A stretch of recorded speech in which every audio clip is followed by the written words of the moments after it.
칼퇴하고 엔잡하자 칼퇴교실 망고입니다. 이 영상은 500명이 신청한 칼퇴교실 웨비나 발표 영상 중 하나입니다. 매일 수백 개의 AI 도구가 쏟아지는 지금 진짜 일잘로는 어떻게 일하고 고성과를 낼까요? 메타 직원이 말하는 5가지 마인드셋 지금 공개합니다. 현미님 감사합니다. 네. 안녕하세요. 반갑습니다. 저는 노주환이라고 합니다. 먼저 제 소개를 좀 제대로 드려볼게요. 저는 현재 싱가포르에서 한국 국적의 언제나 가슴 한켠이 시린 외국인 노동자, 저희가 소위 외노자라고 하죠. 그래서 싱가포르에서 외노자 신분으로 일하고 있는 사람입니다.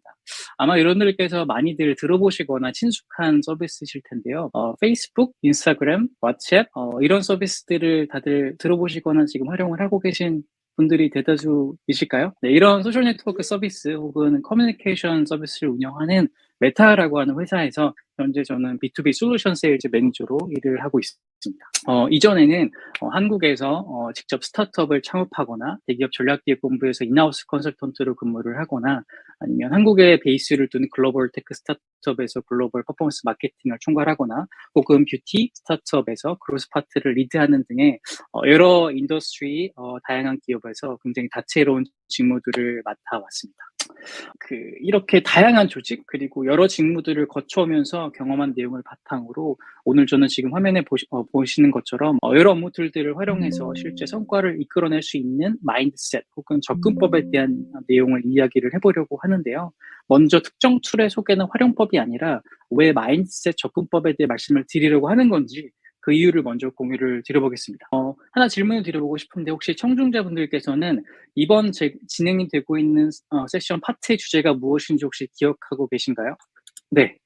지금 슬라이드에서 보시는 것처럼 예비 일잘러들을 위한 툴 활용으로 내일을 더 잘하는 방법이 이번 파트의 주제입니다. 여기서 한번 질문을 다시 한번 드려볼게요. 혹시 괜찮으시다면 채팅창을 통해서 질문에 답을 올려주시면 진심으로 감사하겠습니다. 이 주제 문구 예비 일잘러들을 위한 툴 활용으로 내일을 더 잘하는 법 문구에서 여러분들이 보시기에 핵심 키워드 혹은 핵심 소문구가 되는 두 가지를 뽑으라면 무엇이 될 수 있을까요? 지금 채팅창에 한번 올려봐 주시면 감사하겠습니다. 네. 네네네. 많은 분들이 지금 올려주고 계신데요. 너무 감사합니다. 감사합니다. 네. 네.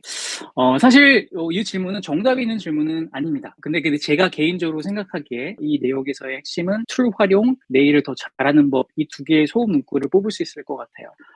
근데 여기서 무엇보다 중요한 건 이 두 개의 요소, 핵심 소문구가 어떤 관계를 이루고 있는지를 명확히 이해하는 것들이 굉장히 중요합니다. 그리고 이 요소들은 다음과 같은 관계에 있다라고 보시면 좋을 것 같아요. 수단과 목적, 과정과 결과, 속도와 방향, 그리고 효율성과 효과성. 툴 활용은 수단, 과정, 속도, 그리고 효율성에 속할 테고요. 일을 잘하는 법 혹은 저희가 성과라고 볼 수 있겠죠. 이 내용은 목적, 결과, 방향, 그리고 효과성에 해당이 될 가능성이 높을 겁니다.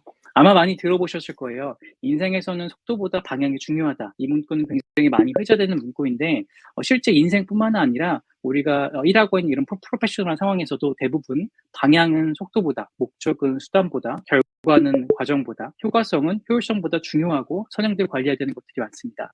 이것들이 이루어졌을 때 개인 혹은 조직이 목표하는 KPI나 혹은 얻고자 하는 것들을 달성할 가능성들이 높아지기 때문이에요. 그런데 문제가 있습니다. 네. 어떤 것이냐? 현실에서는 업무 툴 활용하는 능력 자체가 성과를 좌우한다라고 생각하시거나 혹은 무의식적으로 이게 수긍하는 분들이 굉장히 많이 계세요. 혹시 여러분들은 어떠신가요? 이것도 좀 질문으로 드리고 싶은데요. 혹시 이에 대해서도 '아 맞다. 나는 업무 툴 활용 능력 자체가 실제 성과를 좌우하는 핵심 요소다.'라고 생각을 하시는 분들은 채팅창에 숫자 1 번을, 아니라고 생각하시는 분들은 숫자 2 번을 남겨 주시면 감사하겠습니다. 네. 많이들 올려주고 계신데요. 1 번, 2 번. 네네네. 네. 1 플러스 2. 네. 역시 네. 역시 굉장히 크리에이티브한 1 플러스 2. 네. 사실 1 플러스 2 제가 예상치 못한 답인데 사실 뭐 그 방에 굉장히 가까운 것 같아요. 사실 요 내용도 뭐 절대적인 정답이 있는 질문은 아니에요. 저는 개인적으로는 1 플러스 2 혹은 반은 맞고 반은 맞지 않은 내용이라고 생각을 합니다. 살펴보면 현실적으로 업무 툴에 대한 기본적인 이해와 활용은 매우, 매우, 매우 중요합니다. 업무를 이행하지 못해서 성과를 보기 어렵거나 주어진 핵심 과업을 효율적으로 처리하지 못해서 내가 실제 만들어낸 성과 창출이 굉장히 지연되거나 늦어진 상황이 발생할 가능성이 높기 때문입니다. 업무 툴을 제대로 숙지하지 못하고 있는 상황이라면요. 하지만 여기서 중요한 건 이런 업무 툴의 활용과 실제 일을 잘하는 것 혹은 업무 성과 사이에는 굉장히 강한 수준의 한계 효용 체감의 법칙 혹은 한계 성과 체감의 법칙이 적용된다는 사실입니다. 즉 업무 툴의 활용에 대한 어떤 기초적인 수준에서의 이해와 활용도는 일을 잘하는 것과 성과에 사실 굉장히 긴밀한 관계를 미치지만 이 기본적인 수준을 벗어난 업무 툴에 대한 활용도와 이해력은 실제 일을 잘하는 것, 고성과자의 핵심 변수가 되어주지는 못합니다. 실제로 특수한 경우를 제외하고는 이런 업무 툴에 대한 지식과 활용된 수준이 실제 일잘로 고성과자들과 강한 상관관계나 인과관계를 보지 못하는 것이 실제 많이 목도되고 있는 것이 사실이에요. 이건 제가 지금 속해 있는 기업을 포함해서 여러분들에게 굉장히 친숙한 대부분의 글로벌 빅테크 기업들 그리고 빠르게 성장하는 여러 유망한 스타트업들 조직 안에서 일상적으로 쉽게 목도 가능한 그런 상황이기도 합니다. 실제 저는 지금까지 지금 여러분들께서 화면에 보고 계신 굉장히 다양한 툴들을 사용을 해왔습니다. 데이터 수집 툴, 데이터 분석 툴, 데이터 시각화 툴, 협업 툴, 커뮤니케이션 툴, BI 툴, CRM 툴, 데이터베이스 툴, 프로젝트 관리 툴, 캘린더 툴, 뭐 스케줄링 툴, 노코드 개발 툴 등등등 굉장히 많네요. 정말 많은 툴들을 지금 사용을 해온 것 같은데요. 이 중에서 지금 현재 제가 속한 조직 안에서는 지금 화면에서 볼드 처리된 이런 솔루션들을 주로 활용을 하고 있습니다. 그래서 아마 많은 분들이 이런 질문이나 이런 생각을 하고 계신 것 같아요. 메타를 비롯한 이런 굉장히 글로벌 빅테크 기업들에서는 뭔가 특별한 툴을 활용한 게 아니야? 라고 질문을 저에게 주시거나 이런 어떤 환상을 갖고 계신 분들이 많이 계신데요. 실제로는 그렇지 않습니다.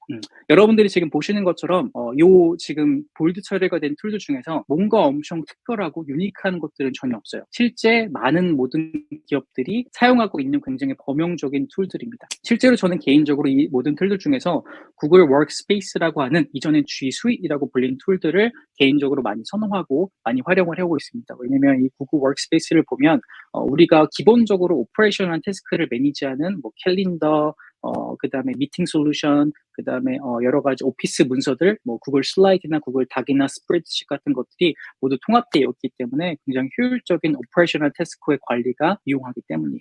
실제 제가 현재 메타에서 일을 하고 있고 제 지금 가까운 친구들이나 이전 동료들 그리고 현재의 협업 파트너들이 여러분들이 아까 잘 알고 계신 여러 가지 테크 기업들, 메타뿐만이 아니라 뭐 구글이나 애플이나 뭐 넷플릭스나 마이크로소프트나 이런 굉장히 많은 테크 기업들에서 일을 하고 있는데 실제 이런 빅테크 기업들에서 일을 잘한다고 하는 이런 고성과자들을 보면 그 사람들이 뭔가 특별한 업무 툴을 활용하거나 혹은 특정 업무 툴에 대한 이해도나 활용도가 굉장히 높은 경우는 거의 제로에 가까워요. 그것보다는 직무의 핵심 과업과 관련된 다른 하드 스킬셋들 혹은 굉장히 탁월한 소프트 스킬셋들을 갖고 있고 그런 것들이 실제 성과를 견인하는 주요 요소, 드라이버가 되는 경우들이 거의 100%라고 보시면 좋을 것 같아요. 무엇보다 이런 코로나 과정을 거치면서 이런 업무 툴들의 활용 자체가 굉장히 일반화가 된 것 같아요. 그러다 보니까 이런 과정을 통해서 뭔가 새로운 업무 툴을 익히거나 아니면 기존 업무 툴의 어떤 새롭고 높은 수준, 굉장히 어드밴스된 버전을 활용하는 거에 대해서 굉장히 큰 가치를 두고 계신 분들이 많이 계시는데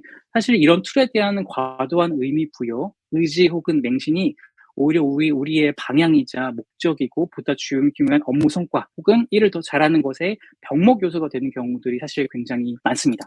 이에 다시 기본으로 돌아가서 back to the basic 보다 중요하고 핵심이 되는 업무 툴 활용의 마인드셋을 강조하는 것들이 무엇보다 중요하다고 생각을 했고 오늘 저는 그런 컨텐츠를 준비하게 된 겁니다. 그래서 지금부터 다양한 업무 툴들을 제대로 활용해서 실제 일을 잘하고 성과를 낼 수 있는 그런 근간이 되는 마인드셋 5가지를 지금부터 공유를 드려보겠습니다. 기대되시나요? 네.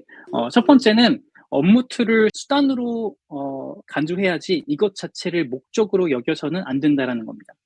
적지 않은 분들이 업무 툴을 굉장히 다양하게 그리고 뭔가 있어 보이게 활용하는 것을 중요하게 생각하거나 이를 위해서 좀 적지 않은 시간을 투자하는 분들이 좀 적지 않이 계세요. 네. 그런데 업무 툴을 제대로 활용해서 실제로 성과를 만들어내기 위해선 업무 툴 자체에 대한 이해도나 활용도 자체가 굉장히 고도화되는 것보다는 다음과 같은 요소들을 자신 있게 명료하게 정의하고 이것들을 업무 툴과 연결시킬 수 있는 그런 능력이 되셔야 합니다. 내가 지금 맡고 있는 담당 과업에 대한 명확한 이해, 그리고 내가 달성해야 될 KPI, 그리고 KPI를 달성하기 위한 선행 지표는 무엇인지 이것을 정확히 파악하는 거. 그리고 이것들을 수행하고 실제 달성하기 위한 과정에서의 주요 병목 사항은 무엇인지, 그리고 그걸 과정에서의 직무 핵심 요소는 무엇인지, 이런 것들에 대한 것들이 명확히 선언되고 요거에 대한 이해를 근간으로 해서 내가 지금 활용하는 업무 툴들을 요 주요 요소들에 연결시켜 사고하고 업무를 진행시키는 것들이 무엇보다 중요합니다. 특히 무엇보다 특정 업무 툴이 없는 상황에서도 내게 주어진 과업들이 수행하고 목표를 달성해낼 수 있는 저희가 말하는 문제 결력 같은 것들이 굉장히 중요하고 요거에 기반해서 업무 툴들을 활용하고 접근한 것들이 굉장히 중요하다고 보시면 좋을 것 같아요. 두 번째는 특정 업무 툴의 도입을 조금 고민하거나 지금 이제 뭔가 염두에 두고 계신 분들이 계시다면 해당 업무 툴에 필요한 이유를 먼저 뾰족하게 정리할 수 있어야 됩니다. 지금 슬라이드를 보시면 제가 굉장히 단순화된 가상의 상황을 기입해 놓았는데요. 간단하게 말씀을 드리면 만약에 나 개인이나 혹은 우리 팀의 어떤 핵심 직무 A 이행을 위해서 B라는 어떤 성과 선행 지표의 어떤 체계적인 측정과 관리가 필요하고 이를 위해서는 업무 툴 C의 도입이 굉장히 유용하다. 그런데 이런 업무 툴 C를 도입을 하게 되면 궁극적으로 나 개인과 혹은 우리 조직은 이런 수준의 성과 개선이나 혹은 특정 목표의 달성 및 기여가 가능하다라는 정도의 유효한 내러티브를 미리 구축하고 사고하실 수 있는 것들이 필요합니다. 이것들이 정리가 명확히 됐을 때 그 다음에 툴을 도입해서 활용하는 것들이 실제 성과를 내는 방법이라고 보시면 좋을 것 같아요. 세 번째는 이미 업무 툴들을 도입해서 여러 개를 활용하고 있는 경우에는 해당 업무 툴의 이해도와 활용도를 지속적으로 고도화시킬 필요는 꼭 없다라고 저는 개인적으로 생각을 해요. 굉장히 단순화된 예시인데 그 적지 않은 분들께서 예를 파워포인트라고 예를 들면 파워포인트로 뭔가 멋진 슬라이드를 만들거나 뭔가 이벤트를 만들거나 고퀄리티 영상을 만들고 그런 어떤 수준의 노력을 하시는 분들이 계신데 사실 그런 것 중요하지 않습니다. 그리고 노코드 툴을 활용하는 경우에도 내가 노코드 툴을 완벽하게 알고 있어야만 뭔가 새로운 프로덕트나 웹사이트를 만들 수 있는 건 아니에요. 실제 업무의 본질에 집중을 하시고 성과와 최종 아웃풋 관점에서 역으로 사고하시면서 정말 필요한 것들만 빠르게 학습하시고 바로 실행하고 활용하는 것들만으로도 굉장히 충분하다고 보시면 좋을 것 같습니다. 네 번째는 업무 툴들을 이미 많이 활용을 하고 계신 경우라면 너무 많은 업무 툴을 활용하지 않도록 주의하세요. 제가 5가지는 제가 염두에 두고 있는 그냥 기준 지표인데 여러분들의 상황, 속한 조직, 인더스트리 그리고 과업에 맞게 필요한 업무 툴의 최소 숫자들을 정해놓으시고 이걸 기준으로 꾸준하게 여러분들의 업무 툴 활용 상황을 모니터링 하시는 것들 권장드립니다. 이게 업무 툴이 많아질수록 개인 업무 처리 혹은 조직에서의 업무 처리의 복잡성이 증가하게 되고 이것들이 어떤 업무 진행에서의 어떤 진척도를 떨어뜨리거나 조직 운영에서의 비효율성이 발생을 하게 됩니다. 결국은 성과를 떨어뜨리는 주요한 병목사항이 돼버리는 것이죠. 그래서 5개 툴 기준으로 저는 보통 관리를 하는데 지금 슬라이드를 보시면 저는 보통 이 5개를 기준으로 해서 제 업무 툴들을 모니터링하고 있다라고 보시면 좋을 것 같아요. 첫 번째는 기본적인 오퍼레이셔널 태스크를 관리하는 툴, 두 번째는 굉장히 중요한 나의 성과 혹은 측정, 관리를 하는 툴, 세 번째는 다른 내부의 이해관계자들과 혹은 외부의 파트너들과 협업을 하는 협업 툴과 커뮤니케이션 혹은 프로젝트 관리 툴, 그리고 커뮤니케이션 툴까지 여기에 플러스로 본인 담당하는 굉장히 특수한 직무에 부합하는 툴까지 해서 5가지를 기준으로 조금 비판적으로 바라보시고 활용을 하시면 좋을 것 같습니다. 네. 그리고 마지막 5번째인데요. 요거는 그럼에도 불구하고 제가 업무 툴에 대한 활용도나 이해도를 고도화시키는 것들이 그렇게 중요하지 않다라고 말씀을 드리긴 했지만 새로운 업무 툴에 대한 관심과 호기심을 꾸준하게 유지하는 것들은 굉장히 중요합니다. 네. 이를 통해서 어떤 나의 지금 현재 업무를 보다 효율적으로 혹은 내 조직의 운영 과정을 조금 더 생산적으로 만들 수 있는 기회들이 생기기 때문이죠. 다만 이로 인해서 주객이 전투되지 않는 상황을 꼭 확실히 보장해 놓는 것들이 무엇보다 중요해요. 항상 질문을 하시는 것들이 필요합니다. 내가 지금 이 업무 툴을 통해서 궁극적으로 얻고자 하는 것이 무엇인가? 그리고 이 업무 툴이 내가 얻고자 하는 것들에 분명히 도움이 되는가? 기여가 되는가? 이런 것들을 상기해 보시면 좋을 것 같습니다. 네. 지금까지 여러 업무 툴들을 활용해 실제 성과를 낼 수 있는 마인드셋에 대한 내용을 공유 드렸는데요. 제가 공유 드린 내용을 한 문장을 요약하면 이 문장이 될 것 같습니다. 장인은 도구 탓을 하지 않는다. 그래서 모쪼록 올해에는 오비스를 비롯한 여러 툴들을 잘 활용하셔서 원하는 일들을 잘 이루시는 한 해가 되길 바라면서 저희 발표를 마치도록 하겠습니다. 감사합니다.